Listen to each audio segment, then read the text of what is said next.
राजेंद्र कुमार सिंह, सहाचार्य, राजकीय लाल बहादुर शास्त्री राजकीय महाविद्यालय कोटपुतली। आज हम सेकंड ईयर के सेकंड पेपर का अध्ययन करेंगे, जिसका विषय है 1935 का अधिनियम। 1930, 1931 और 1932 के गोलमेज सम्मेलनों में किए गए विचार के आधार पर मार्च 1933 में भावी सुधार योजना के संबंध में एक श्वेत पत्र प्रकाशित किया गया, जिसमें प्रांतों में उत्तरदायी शासन व्यवस्था और केंद्र में आंशिक उत्तरदायी शासन की स्थापना का सुझाव दिया गया था। श्वेत पत्र के सुझावों को स्वीकार करते हुए ब्रिटिश संसद द्वारा 1935 में भारतीय शासन अधिनियम का निर्माण किया गया। अधिनियम की मुख्य विशेषताएं हैं: नंबर 1 प्रस्तावना, नंबर 2 लंबा प्रलेख, नंबर 3 ब्रिटिश संसद की सर्वोच्चता, नंबर 4 प्रांतीय स्वायत्तता, नंबर 5 केंद्र में देश शासन की स्थापना, नंबर 6 संघीय शासन व्यवस्था, नंबर 7 विषयों का बंटवारा, नंबर 8 संघीय न्यायालय, नंबर 9 संरक्षण और आरक्षण, नंबर 10 विधानमंडलों और मताधिकार का विस्तार, नंबर 11 सांप्रदायिक निर्वाचन पद्धति को कायम रखना, नंबर 12 भारत परिषद की समाप्ति, नंबर 13 बर्मा, बरार और अदन से संबंधित प्रशासन। अब हम बात करेंगे प्रस्तावना।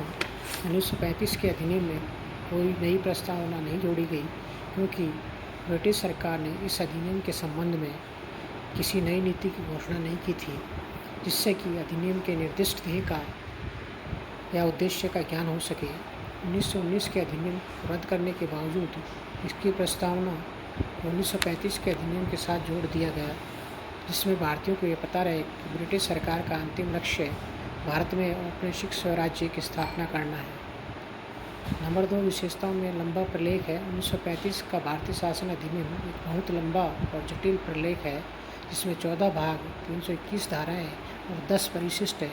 इसमें केंद्रीय और प्रांतीय सरकारों के ढांचे का विस्तृत विवरण किया गया है। नंबर 3 विशेषता इसकी है ब्रिटिश संसद की सर्वोच्चता। 1935 के अधिनियम में संशोधन, सुधार या रद्द करने का अधिकार ब्रिटिश संसद के पास रखा गया।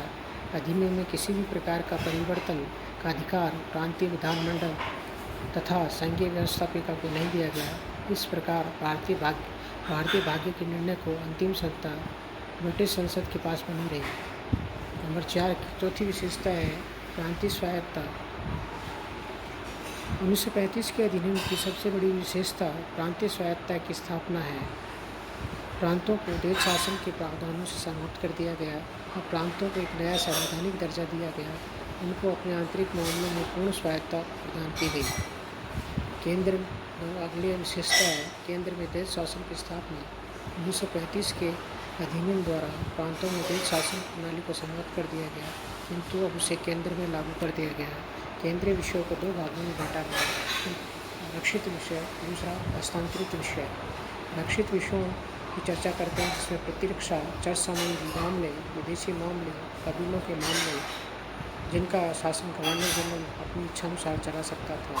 हस्तांतरित विषयों का संचालन गवर्नर एक मंत्री परिषद की सहायता से करता था। ये मंत्री संघीय विधानमंडल के प्रति उत्तरदायी होते थे। मंत्रियों की संख्या 10 से अधिक नहीं हो सकती थी। ये गवर्नर जनरल द्वारा नियुक्त और प्रतिष्ठित किए जाते थे। अगली विशेषता है संघीय शासन व्यवस्था। 1935 के अधिनियम के अनुसार निर्णय किया गया कि केंद्र में ब्रिटिश प्रांतों और देशी रियासतों को मिलाकर एक संघ स्थापित किया जाए। यह संघ 11 ब्रिटिश गवर्नर प्रांतों, 6 चीफ कमिश्नर प्रांतों और देशी रियासतों को मिलाकर बनाया जा रहा था, किंतु देशी रियासतों के संघ में सम्मिलित न होने के कारण प्रस्तावित संघ की स्थापना नहीं हो सकी। अगली विशेषता है विषयों का बंटवारा। 1935 के अधिनियम द्वारा समग्र विषयों को 3 सूचियों में बांटा गया। नंबर 1 संघीय सूची, नंबर 2 प्रांतीय सूची और नंबर 3 संवर्ती सूची। संघीय सूची में 59 विषय, प्रांतीय सूची में 54 विषय और संवर्ती सूची में 36 विषय रखे गए।